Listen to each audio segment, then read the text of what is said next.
Woman who had an affair with Chris Watts told our partners at the Denver Post that she hardly knew anything about Shanann and that she had only recently started a relationship with Chris. Well, there is now evidence to suggest that she knew about Shanann almost a year before the murders. Nicole later talked to police. And then one day he told me that he had 2 kids. I was like, that's pretty cool. And started telling me about his kids. That sounded like a sarcastic comment. No, I thought it was kind of cute. I was like, oh, he's a dad. It was like right around Father's Day, too. The other woman claims she met Watts in June. She says she thought Watts was at the end of his divorce proceedings. I didn't know his significant other's name for a while. He Do said. you know her name at this point? Yeah. Okay. Are you okay saying her name? It's Shanann. Police had found her internet searches from the year before. Kessinger searched the name Shanann Watts in September of 2017. I didn't know his significant other's name for a while. Am I in trouble because I believe it's just sex? You're not in trouble. Is it criminal? No. Well, in Colorado, destruction of evidence is a felony. Is there concern that you're hiding something? Potentially. Hello, my true crime obsessed friends. Welcome or welcome back to Watts the Obsession True Crime.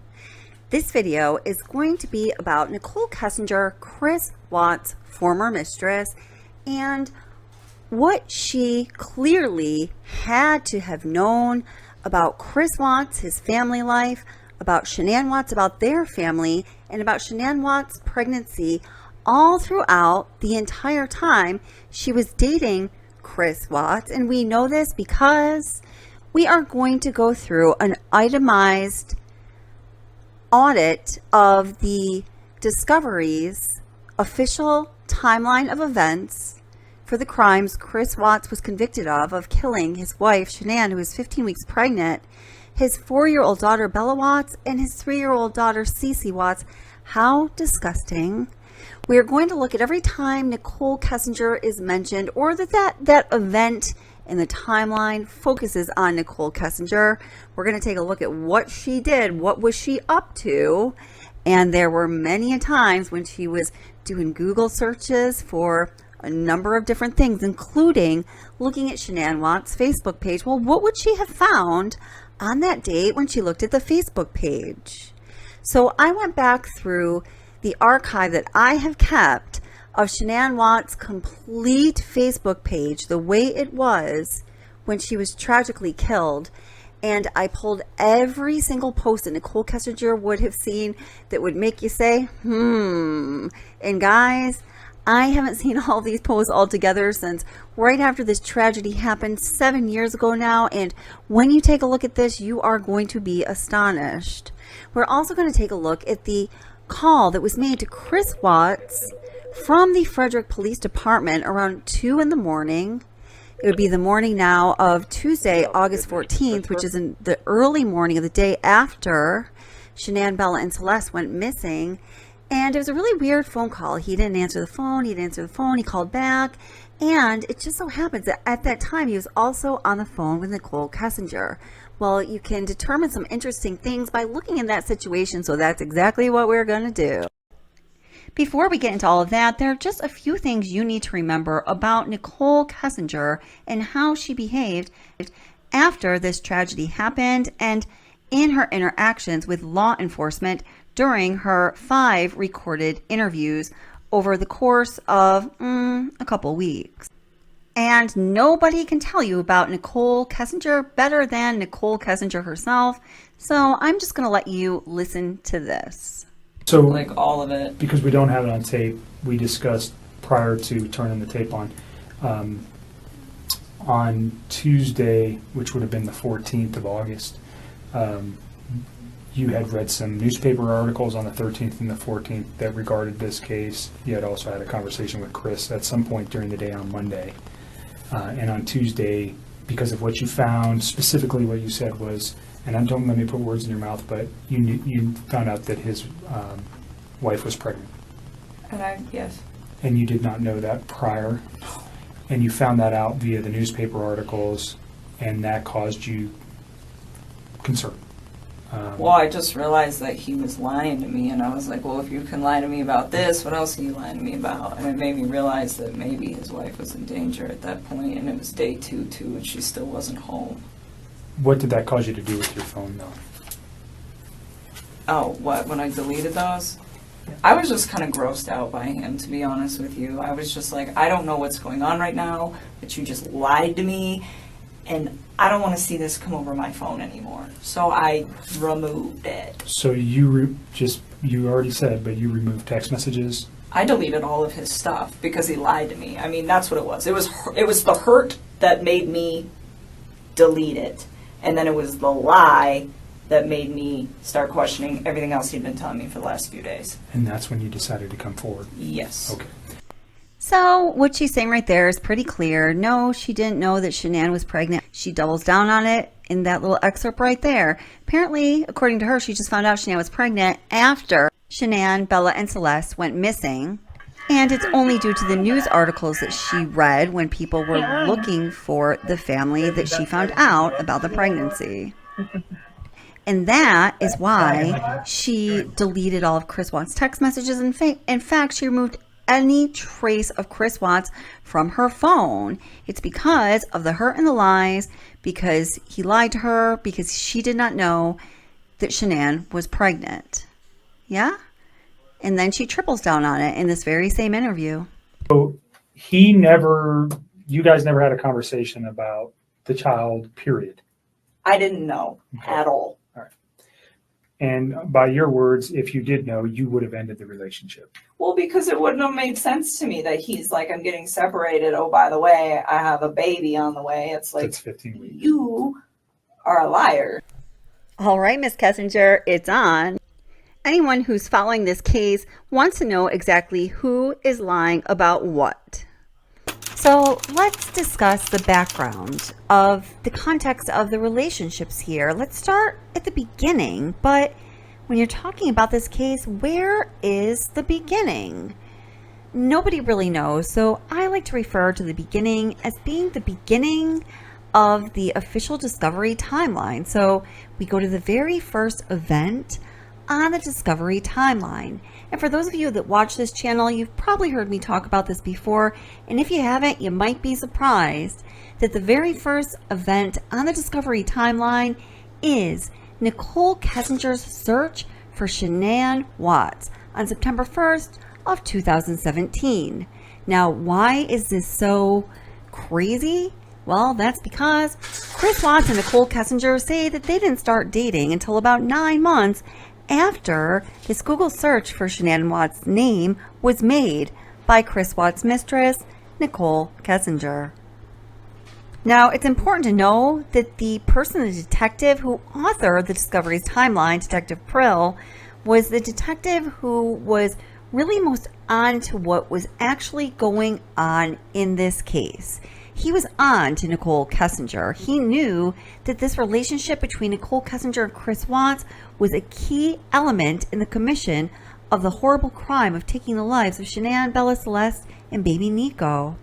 In fact, he thought it was so significant that he made Nicole Kessinger's search for the name Shanann Watts in September of 2017 the very first event on the timeline that kicked off the series of events that ultimately led to the commission of this horrible crime. Now, ain't that something, Now, let's take a look at what comes right after Nicole Kessinger's search for Shanann Watts on September 1st, 2017 on this discovery timeline. The next event jumps forward in time all the way to May 29th, 2018. And it says, Shanann began filming in the kitchen of 2825 Saratoga Trail. She stepped in front of the camera briefly to show off her shirt and bossed with the words, "Oops, we did it again." We did it again. I like that shirt. And after Detective Pearl describes that video that you just saw, he says, 76 days later, Shanann, her unborn child, Bella, and Celeste were murdered.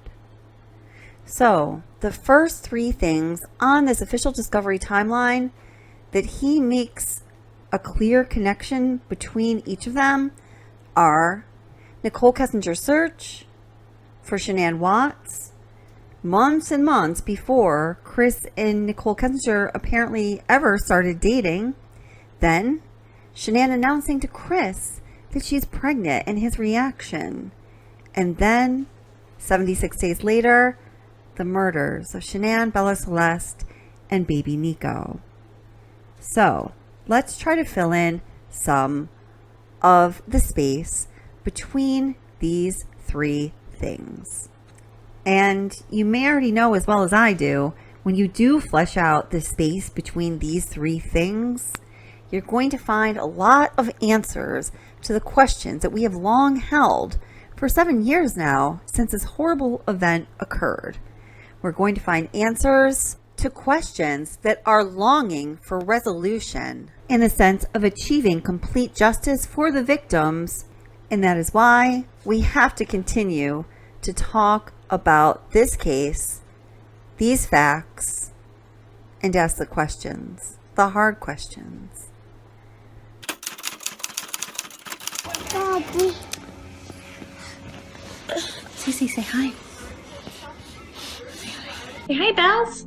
Hi, Bill. No, you gotta say hi.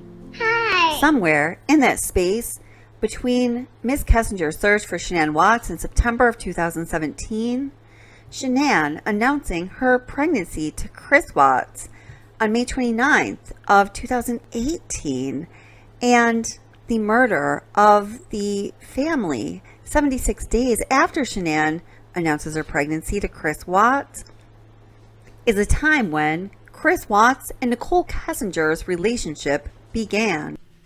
So since we know that Nicole Kessinger searched for Shanann Watts on September 1st, 2017, let's take a look at what she would have seen at that time, way back when, long before Nicole Kessinger and Chris Watts ever met. It just so happened Shanann Watts made a post on September 1st, 2017. She said, "I'm so excited for September. I already have my goals written down and I'm revising my vision board. My dreams are coming true right before my eyes. Comment below on what your goals are for September." And then there's a photo with her, of her, that says, "A dream written down with date becomes a goal. A goal broken down into steps becomes a plan. A plan backed by action makes your dreams come true." And then there's another post with herself and Addie Maloney and the Lavelle Thrive logo that says, "What is September?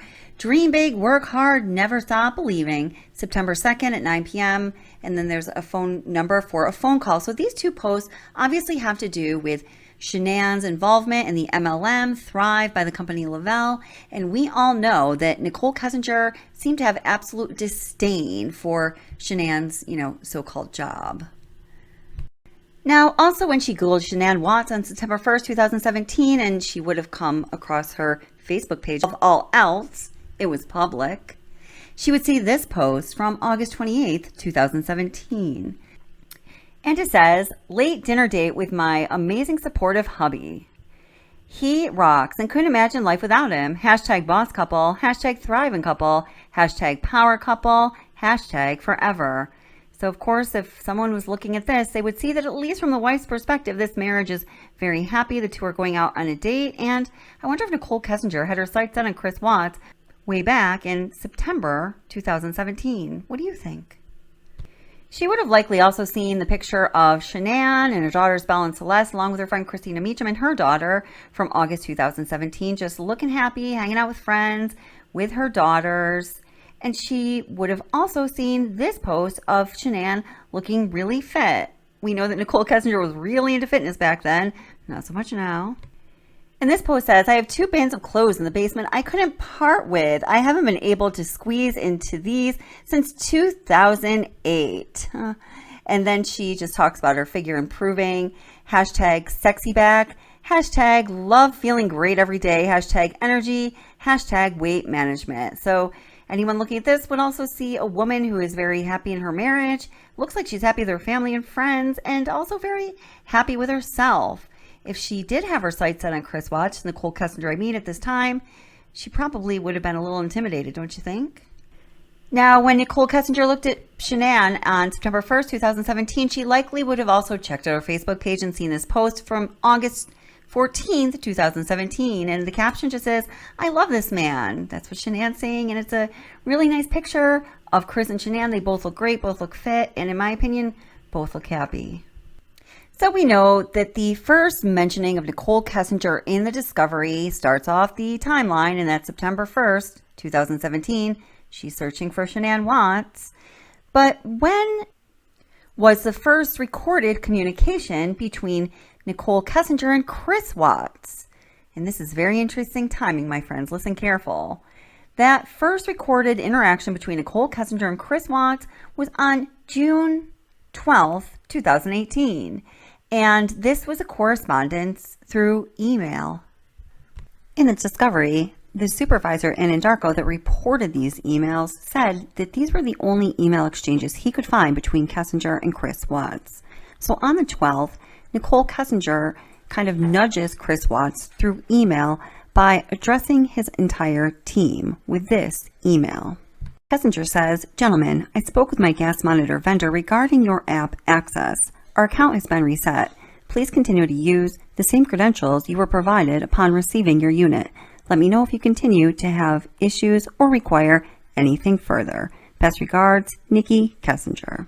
There are a total of 6 emails between Kessinger and Watts, and it is only on this day did the supervisor and Andarko find any email exchanges between the two. Nicole Kessinger says, "Chris, thank you for being honest with me this morning. Truthfulness is so underrated in our culture. Saludos cordiales, Nikki." So there's something very interesting about the timing of the first correspondence between Nicole Kessinger and Chris Watts, at least the first correspondence that's recorded in the Discovery. Again, it happened on June 12th, 2018. And on June 12th, 2018, that was the end of a 4-day series of days where Shanann Watts posted on Facebook about her pregnancy. So she announces to the world, posts about her pregnancy for 4 days on Facebook. And on that 4th day, where she tells everybody there's a Watts baby number 3 on the way, that is the first day that there's any record of correspondence between Nicole Kessinger and Chris Watts. Things make you go, The video that shows Shanann telling Chris Watts about the pregnancy was posted on June 11th, 2018. We did it. I like that shirt. Just the chest. That's awesome. Guess when you want to, it happens. Guess what, girls? Guess what? Cece? There's a baby in mommy's belly. Where is your buddy? It's in mommy's belly, you silly. She's in my belly. We go for our first ultrasound at 3-ish, 3:15. Hey, Bella, how many babies do I have in my belly? 5. Whoa. Whoa. That's a lot of babies. It certainly is a coincidence that the first time Shanann posted about her pregnancy was on June 9th. Then again on the 10th, 11th, and 12th. And the first communication between Chris Watts and Nicole Kessinger is on June 12th. Perhaps knowing that the first communication between Kessinger and Watts was on the 4th day that Shanann posted about her pregnancy for 4 consecutive days, making the announcement to the world. Exactly why Detective Prill, the author of The Timeline, made the first event, Nicole Kessinger's search for Shanann Watts, the second event, Shanann Watts' announcement to her husband that she was pregnant, and then notes as a third event, 76 days later, Shanann, Bella, and Celeste were murdered. So is he implying that there's a connection between Nicole Kessinger, the pregnancy, and the murders? Keep that in mind as you watch the rest of this video.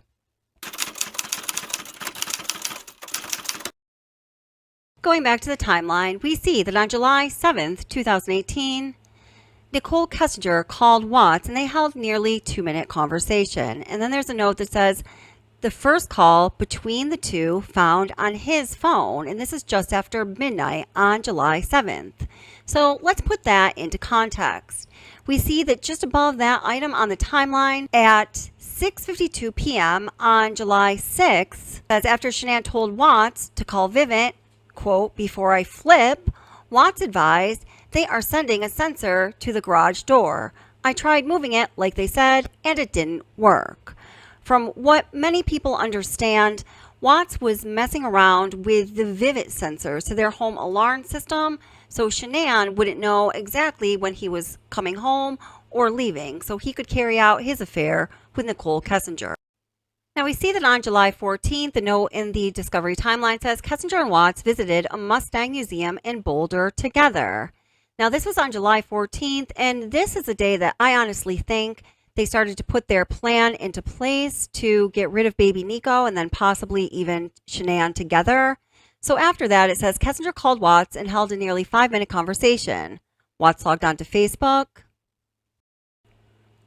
Then Watts took photographs of assorted vehicles. Metadata proved he was at the Shelby American Collection, and then the address. And then Shanann made 4 unanswered calls to Watts at 12:46 p.m.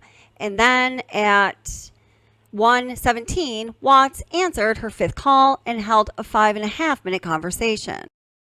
So then from here, we start to get a sense of how desperate Shanann was feeling, trying to get a hold of her husband, and he was simply ghosting her, ignoring her altogether. So then it says, at 1:25, Watts searched the internet for 24 Karat Bistro and the restaurant's menu. And then at 2:36, Shanann continued to make unanswered calls to Watts. And then at 3:37, Kessinger called Watts and held a nearly 5-minute conversation. He's answering her phone calls. And then at 4:02, Kessinger called Watts and held a nearly 43-minute conversation after they were just together at the museum all day long. Or maybe that's when she was sitting out in his driveway and she wouldn't come back inside because she saw a picture of Shanann and the girls and got jealous. And then it says from 4:26 to 5:23, during that call and just afterwards, Shanann made 4 more unanswered calls to Watts. Poor Shanann, across the country with her 2 daughters and pregnant, and this is how she's being treated. On July 21st, 1 week after they had their first outing, it says Watts and Kessinger went to the Vandermeer and the Rooftop Tavern in Morrison. At 7:43 a.m., Shanann called Watts and held a 22-minute conversation. They actually talked to her on that day. At 10:43 a.m., Watts transferred images of Kessinger into his secret calculator application. And then at 1:58 p.m., it says, not found in Watts' phone. He sent a message to Shanann, headed out to the track, boo. I will text you when I get there. I wonder when he deleted all of those messages between himself and Shanann. And did he delete them so Kessinger wouldn't see them? Or because he was just trying to erase Shanann from his life? The note below that says, with no mention of this in his previous messages to Shanann, Watts likely provided a concocted ruse regarding his plans to visit the Speedway via on an earlier phone call. At 6:18 p.m. to 8:39 p.m., it says, using his phone, Watts filmed assorted clips of dragsters at Vandermeer. Metadata, I recognize the Speedway images. Throughout this time frame, Watts searched Google on topics like Top Fuel Dragster Burnout and Top Fuel Dragster Goes Airborne. Hope he was having a good time. Now, on July 24th, so that's 6 days after the Vandermeer Speedway, and it looks like they may have gone on some dates between them because Watts was searching various restaurants it seems like Nicole Kessinger would like and things like that. On that day, in the middle of this timeline page here, at 1:17 p.m., it says, Kessinger searched Google for the term, quote, man I'm having an affair with says he will leave his wife, end quote. Now this is critical because this lets us know at this time on July 24th, Nicole Kessinger understood that Shanann was his wife, and she's questioning the fact that Chris Watts is telling her, hey, I'm going to leave my wife for you. Well, isn't that a weird question to ask if she was already under the impression that Chris Watts and Shanann were already well on their way to an official separation? So by examining context here, we get a good idea of what was going on with Shanann at this time. So it says at 5:54 a.m., damn, that's early, Watts called Shanann and held a 5-minute conversation. Then at 8:12 a.m., Watts transferred a nude image of Kessinger into a secret calculator app. Then it's at 1:17 when Kessinger Google search, man I'm having an affair with, says he'll leave his wife. Then at 3:49 p.m., Shanann called Watts and they held a nearly 10-minute conversation. Now at 4:06 p.m., Sandy, Shanann's mother, Rusick, called Watts 12 different times, connecting on, I think it should say one occasion, and held roughly a 30-minute conversation. So Shanann's mom is clearly very alarmed about something here. We wonder what it is. She called him 12 times. Then it says Shanann asked Watts if he was alive. Watts replied, tire light came on when I was leaving King Soopers last night. Got tires aired back up. Spent a lot of time looking for anything in it. Nothing at all. Okay. So then Shanann rightfully responds, you could have answered or texted back, thought something happened, but you don't care about others' feelings or think you're with another girl or worse, no consideration of others. At 5:28, Watts searched Google for Victoria's Secret at the Orchard Town Center. At 6:02 p.m., Shanann told Watts, I realized during this trip what's missing in our relationship, it's only one-way emotions and feelings. I can't come back like this. You need to meet me halfway. You don't consider others at all, nor think about others' feelings. Watts replied to her that he was sorry and he loves her. Shanann responded, I'll try to give you space, but while you are working and living the bachelor life, I'm carrying our third and fighting with our 2 kids daily and trying to work and make money. It's not hard texting, love you and miss you. I don't mean it. If you don't mean it, then I get it, but we need to talk. I kept looking at my phone all night and no response from you. Like, seriously. We didn't just start dating yesterday. We've been together for 8 years and have 2.5 kids together. And then eventually at 8:10 p.m., they talked and held a 17-minute conversation. So on the next day, July 25th, Watts was actually on the phone with his wife, Shanann. But just before that, at 8:41 a.m. to 12:07, it says, watch search Google on the following topics. When to say I love you. When to say I love you for the first time in a new relationship. What do you feel when someone tells you they love you? How does it feel when someone says, I love you? And then, of course, he spoke with his wife. And then the note on the timeline says, during that conversation, Kessinger called Watts and left a voicemail. Following an eerily disconcerting childlike giggle, she told Watts, I miss your face. I was just calling to say hi. Call me back. Hi. It's me. I miss your face. I was just calling to say hi. Call me back. Bye. And then on July 28th, Nicole Kessinger and Chris Watts were at the Sands Dunes, and it says Watts took a photograph of this. And then it says, among these, the images and videos that were taken in the Sand Dunes, is a video of Kessinger speaking into the camera. Thank you so much for coming out here with me, Christopher. I'm having a wonderful time.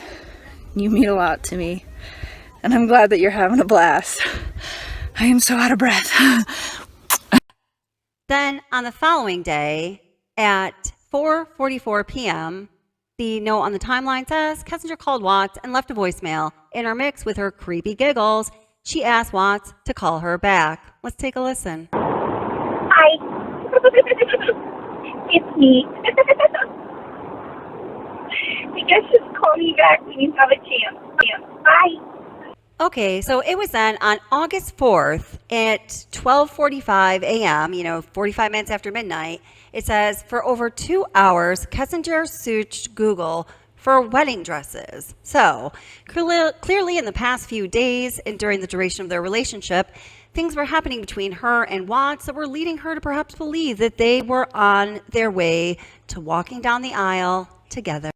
Now, at this time, on August 4th, was right around the time when the event known as Nutgate was heating up. When Shanann took Bella and Celeste to stay at Watts' parents' house, Grandma and Grandpa Watts, and claims that Cindy Watts tried to kill Cece by allowing her to eat tree nuts, okay? So after, Nicole Kessinger searched Google for wedding dresses for over 2 hours, in a link it says at 3:36 a.m. in the middle of the night, in a lengthy message, Shanann told Watts, "Truth came out last night. I didn't create no dagger between you and your dad. It was done by your mom and your dad, and I won't change a thing. My daughter's life is way more important, and you better believe I wanted to say a whole lot more than I did, but I was being the bigger person and protecting Bella."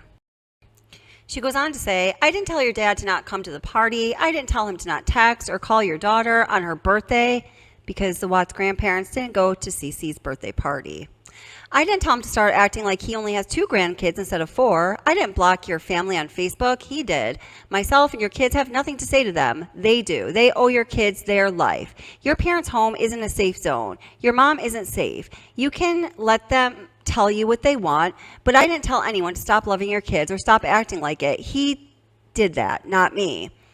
You can believe I created this dagger, but I didn't do that. I stood up for our kids. I advocated and protected our children. I don't ever want to hear, 'I'm sorry I killed your kids because I was stupid.' That would kill me. These kids are my world, and I have to protect them from the evil of the world. I shouldn't have to protect them from an evil family.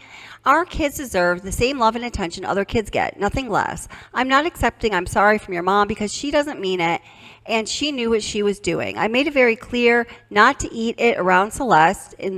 She's referring to vanilla ice cream that was eaten by a cousin in front of Celeste, who supposedly had tree nut allergies, because way before that happened. She's evil and willing to risk her life just to get under my skin. You and your dad are no different if you're okay with her behavior. There's nothing wrong with me, and I'm not crazy. I just love my kids. At 5:13 a.m., Shanann added, "I also don't control what you do. If you want to go hang out with your parents today, by all means do, but without us. Don't put it on me why you can't go. You're your own person." I should add, at this time, in August 4th, from July 31st to August 7th, Chris Watts was in North Carolina with Shanann, Bella, and Celeste. At 7:26 a.m., Watts replied to Shanann for the first time, "These kids mean the world to me and always will. Yes, my mom truly screwed up in a huge way, more than a huge way. I don't know what I would have done if something happened to Cece. These kiddos are the light of my life, and seeing their sweet, incredible smiles and playfulness makes me smile every day. I'm sorry for the way I've been acting. It's just been in my head.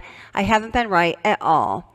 At 7:31 a.m., Shanann responded with 2 messages to Watts. "Yes, that I created this dagger between you and your dad, and that wasn't me. That was them. I protected our daughter from their stupidity. They created that, and you belong with them thinking otherwise. I didn't tell your dad to remove himself from the kid's life, and I didn't deserve to be treated the way you have. I defended our daughter." 7:48 a.m., Watts replied to Shanann, "You protected our daughter, and I thank you for that a million times a million. I don't think they are innocent in any of this. They do want to be in the kids' lives, and I'm not sure they even know how to right now.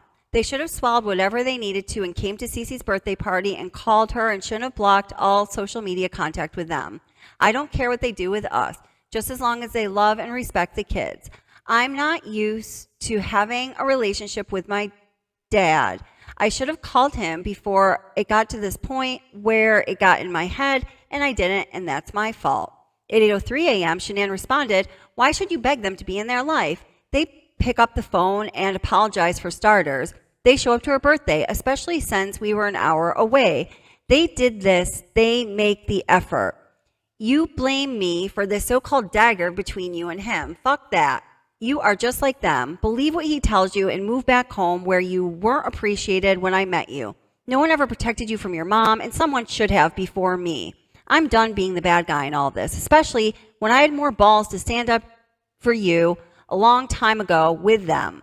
My bad for thinking you deserved better. Not my kids are in the pick, and I'm done." At 11:53 a.m., continuing this conversation, Shanann told Watts, "Well, it's on my mind. If I'm in the wrong, that's one thing. But I'm not here, and you not standing up for us and the girls is not cool. You just make it so they feel they did no wrong and brush it under the rug. I will never trust your parents alone with our kids, ever. This is the week we started dating 8 years ago. They ruined everything special. I won't forgive you or them for that. I'm tired of it. I'm the one that takes care of you, not them. You make me feel like complete shit these last several weeks, especially this week, and I'm not okay with it. And won't change my ways when it comes to our kids. And I always defend you, always, Shanann added at 11:56 a.m. I'm not asking you to choose who to be with. I shouldn't have to ask you to choose right from wrong. You're not happy, then you know where to go. Worst summer ever.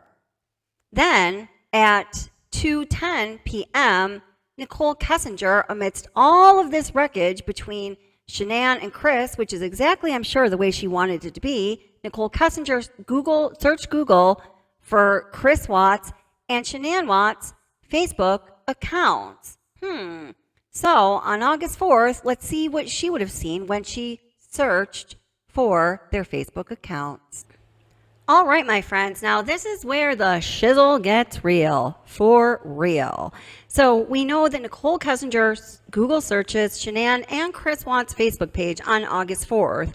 And because she was such a prolific Googler, I'm sure that she Googled Shanann Watts' Facebook page many times during the course of the relationship that for whatever reason is not noted in the discovery. But for whatever reason, Detective Prell did note that she Google searched her on the 4th, and she would have no doubt come across her Facebook page. Now remember, this is the woman that claims, that swears she did not know that Shanann was pregnant all along. All right, well, let's take a look at what Nicole Kessinger would have seen when she Google searched Shanann Watts and found her Facebook page on August 4th, 2018. Naturally, the brown bikini wearing Sankey Empanada would have looked a little bit back, and she would have seen that posted on July 14th, 2018, Shanann said, "Bought Baby Watts first outfit." Baby Watts? Well, yeah, that means Shanann is pregnant with a baby and it's going to be Baby Watts. And so that is Chris's baby. And you know what else happened on July 14th? That is when Kessinger and Watts went to the Mustang Museum. And apparently it was on that day when she came over to his house afterwards, and she says she saw a photo of Shanann and the girls and was like, oh, he really should try. But he says she saw a photo of Shanann with the girls and got really jealous and said she doesn't want to be all second fiddle, and went out in her car and pouted for a while. And he had to coax her back in, and it made him feel good because he was able to bait her back into the house. That is also the day when it is believed Nicole Kessinger told Watts she wanted to have his first son. Perhaps Nicole actually saw this post on the day it was posted on July 14th, 2018, the day they went to the Mustang Museum. What do you think about that? And then we'd also have to believe that she saw this post on July, you know what, I can't make out what that date is exactly, but sometime in July, where Shanann posts, Mimi said, "Bella, what if mommy has a boy in her belly?" And Bella responded, "I'm going to send him back for a girl." Obviously, Shanann's pregnant.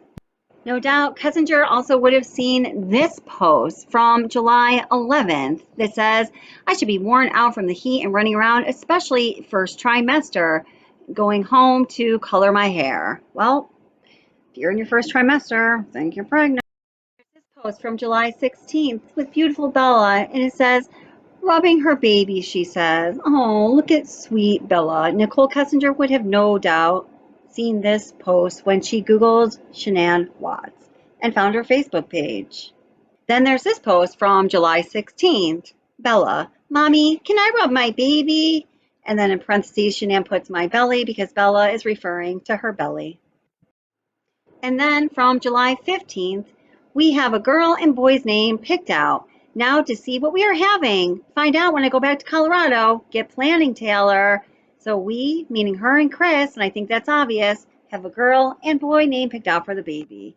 July 25th, third pregnancy, and I'm feeling really great. Not exhausted, not losing sleep, good mood, even with 2 toddlers. I'm glad I'm thriving, and so is everyone around me. If you're not thriving, you're missing out. Now here on July 21st, it shows Shanann with a bump, first trimester, as big as an avocado, or is that a lime? I'm not sure, but there's no doubt what's going on with Shanann. This woman is pregnant. She's 12 weeks pregnant. It says explicitly right there. June 29th, someone asked me today how I'm doing traveling with 2 toddlers by myself and pregnant. and I'm still happy. Hashtag thrive. So that's going all the way back to when Nicole Kessinger and Chris started dating. June 29th again. It's been crazy. 7 days. I'm in my first trimester and I feel amazing. Up early, happy, awake, not stiff. I love feeling great. There's sure a lot of posts about Shanann's pregnancies. June 30th. Chris is living the bachelor life. Ate T-bones for dinner in the last 3 nights and bought shrimp and goodies. He's sleeping in and working out. So that's what she thinks her husband's up to when she's across the country, but we know what she's really doing, and Nicole Kessinger knew that as well. And then, guys, going back to the many, many, many posts that Shanann made from June 22nd to June 26th while she and Chris Watts were in San Diego, there were tons of pictures of them together looking very happy and posts about them traveling together on that trip for the company Lavelle, for which they both sold Thrive, that they went on from June 22nd to June 26th. Literally right before, apparently, Chris Watts and Nicole Kessinger started dating. In fact, it was the night of the very same day that they returned home from San Diego, and then Shanann, Bella, and Celeste flew across the country with her father Frank out to North Carolina, that Chris Watts showed up on Nicole Kessinger's doorstep with 2 boxes of condoms, one that was partially used, and if you know this case, you might remember Nicole Kessinger talking about checking the expiration date of the condoms and then trying to figure out when he and Shanann may have used them. I don't know what the frick she was doing, guys, but anyway, all of that happened. Now, as always on this channel, I like to provide you receipts regarding claims that I have made. So regarding what I just told you about the condoms and that Chris Watts and Nicole Kessinger's relationship started literally on the day that Shanann got on a plane with Bella and Celeste and her father and flew across the country to go to North Carolina for 6 weeks. Let me read this to you that is from a letter that Nicole Kessinger gave to law enforcement on September 6, 2018 regarding specific dates and the communications that she had on those dates with Chris Watts and how those communications were made. Approximately June 27th, 2018, in person. Chris Watts brings condoms to my house. 1 box is full and unopened. The second set of condoms is from a partially used box. I ask Chris why he has a set of partially used condoms. Chris informs me that the condoms he has are from back when he was still having sex with his wife. Told me that they had been, quote, sitting in the closet collecting dust, and that Shanann probably didn't even know that they were still there, end quote. Asked why him and Shanann used to use condoms. Chris informed me that Shanann didn't like to get messy. Little dig at Shanann. I was curious, so I looked up the expiration date on the condoms and noted that the unopened set expired in late 2022 and the open set expired in early 2023. I looked up the lifespan of an unopened condom and discovered it was approximately 5 years. Good to know. Based on my research, I assumed these condoms were manufactured in late 2017 and early 2018. Well, hot damn, thank you, and oh my God. Now, also, very importantly, Nicole Kessinger certainly would have seen this post from June 19th, 2018. It says, I love Chris. He is the best dad us girls could ask for. And it is a picture of the ultrasound, and there is a response in bubble from Chris Watts. It says, Little Peanut, love her/him already. So we know that Nicole Kessinger and Chris Watts got together for the first time on June 27th when he brought over those condoms, and just 8 days earlier, this was posted to Facebook, and Nicole Kessinger certainly would have seen this. In addition to all the other evidence I've already shown you, regarding the fact that Nicole Kessinger undoubtedly knew that Shanann Watts was pregnant with Chris Watts' child, well, guys, to me, this is the mother effing ringer. Yeah. So, bringing all this information full circle so far, do you remember this? So, like all of it. Because we don't have it on tape, we discussed prior to turning the tape on Tuesday, which would have been the 14th of August, you had read some newspaper articles on the 13th and the 14th that regarded this case. You had also had a conversation with Chris at some point during the day on Monday. And on Tuesday, because of what you found, specifically what you said was, and don't let me put words in your mouth, but you found out that his wife was pregnant. Yes. And you did not know that prior. And you found that out via the newspaper articles and that caused you concern. Well, I just realized that he was lying to me, and I was like, well, if you can lie to me about this, what else are you lying to me about? And it made me realize that maybe his wife was in danger at that point, and it was day 2 too, and she still wasn't home. What did that cause you to do with your phone, though? Oh, what, when I deleted those? I was just kind of grossed out by him, to be honest with you. I was just like, I don't know what's going on right now, but you just lied to me, and I don't want to see this come over my phone anymore. So I removed it. So you you already said, but you removed text messages? I deleted all of his stuff because he lied to me. I mean, that's what it was. It was the hurt that made me delete it, and then it was the lie that made me start questioning everything else he'd been telling me for the last few days. And that's when you decided to come forward? Yes. Okay. At this point, I think it is more than fair to ask, why did Nicole Kessinger lie about knowing that Shanann was pregnant? And why did she base the fact that she deleted all the text messages and any evidence of ever knowing Chris Watts from her phone on the fact that she had just found out that Shanann was pregnant when it was a total lie? If she had known that Shanann was pregnant all along, then why did she delete any trace of Chris Watts from her phone when she knew that if Shanann and Celeste and Bella were really just missing, that it could be incredibly helpful evidence in finding and safely returning this pregnant mother and 2 little girls? We need to know the answer to that question. Now, we are not yet done going through the items on the timeline highlighting Miss Kessinger yet. There's just a few more.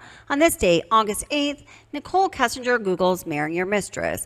So that lets us know on August 8th, just 5 days before the murders, she was well aware that she was still the mistress, and obviously she was planning on marrying Chris Watts because he's such a fucking winner, right? Oh boy. So what else happened on that date? Well, I made a whole video about it, and I linked it in the description if you haven't seen it yet, but here's just a list of other things that happened on that date. On that date, August 8th, Chris Watts went to Nicole Kessinger's house right after work. This was the first day the whole family was home from North Carolina. He went to her house right after work and stayed there until 6:08 p.m., right up until he had to leave to attend the 7 p.m. ultrasound to find out the gender of the baby with Shanann. As soon as he got to Nicole Kessinger's apartment, he immediately modified Shanann's info on his phone, probably her contact name, knowing that Shanann might be blowing up his phone and maybe he wouldn't want Kessinger to see. On that day, Watts also deletes his Facebook account. On that day, Nicole Kessinger also gives Chris Watts a key to her apartment. And after Chris Watts leaves to go to the ultrasound, Kessinger gets on her computer and starts Googling marrying your mistress. It was a day of many events related to this crime. Now, on August 11th, the day that was to be the date of the lazy dog dinner date between Chris Watts and Nicole Kessinger, at 9:30 in the morning, the timeline notes say, in anticipation for her evening with Watts, Kessinger spent 45 minutes searching Google topics like how to prepare for anal sex and the anal sex guide. This progressed to searches for Pornhub for interracial porn videos and threesomes with double penetration. Then there's a note that says, this was by no means the only time she saw out pornographic videos via the internet. Classic. And finally, for the purposes of this video, the last item that we're going to take a look at is at 10:04 p.m. So that's right after Chris Watts left her house after their date. The note on the timeline says, having concluded her evening tryst with Watts, Kessinger searched the internet on topics like Chris Watts, Shanann Watts, Ronnie Watts, and 2825 Saratoga Trail. So again, she would have come across Shanann Watts' Facebook page, and she would have seen all of the same things that we've already gone over in this video, plus the posts that reportedly sent her over the edge of insanity and caused her to give Chris Watts the ultimatum with a time frame on it. It's me or your family. And you can hear that whole story by watching my ultimatum video if you haven't watched it yet. I put the link to that video in the description box below, and please leave a comment letting us know what you think. We all want to know what you think. Thank you so much for watching. And oh, wait, guys, don't go anywhere yet. I'm going to talk about the phone call that law enforcement made to Chris Watts when he was on the line with Nicole Kessinger and what she most likely heard in a successive video, because this one just got too long. There was too much brown bikini goodness to talk about. So look for that coming up real soon. It'll be a much shorter video. Okay, now I'm really saying goodbye, and thank you so much for watching. I appreciate you so much.